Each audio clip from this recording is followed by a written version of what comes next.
Long before Isaiah writes, there's this foreshadowing what is often known as the types of Christ in the Old Testament. You see, there's a sense in which the Bible, over and over and over again, is pointing to the arrival of Christ, the Messiah, the one who's going to bring justice and do things the right way. And many of the characters, most all of the prominent characters, there's a typology that's being portrayed before the eyes of the readers in Israel themselves to point us to the unflawed character quality that will exist in similar fashion in the person of Christ. I'll give you several examples that will maybe help you understand what I mean here. So Adam, for example, he's a representative of humanity. He's contrasted with the headship and the lordship of Christ when Christ comes.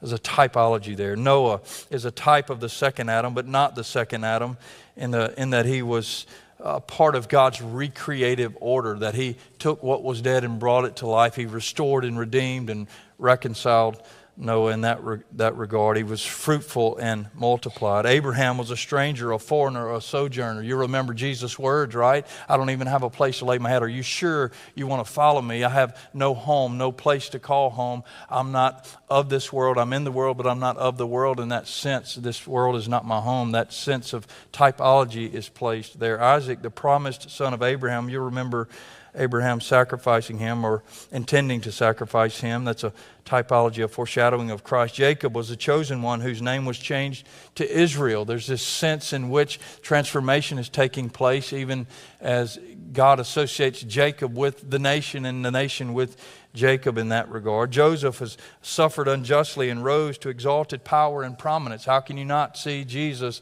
as a typology in the narrative of Joseph's life, where he was unjustly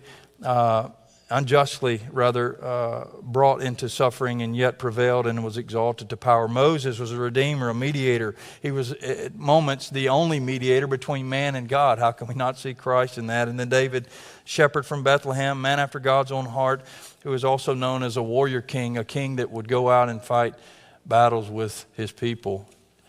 And yet each of these men, each of the characters that have typologies have a flaw. Right? That's where our mind often goes, I think. When we say something good about the biblical characters, our mind instantly goes to their failure because our own nature is corrupted, and that's where our mind often goes to. When you think of yourself and your identity and what you've lived for and what you've done, more times than not, it is our sinful nature that inclines us to remember those things which we wish we could change and forget the things that we should be remembering.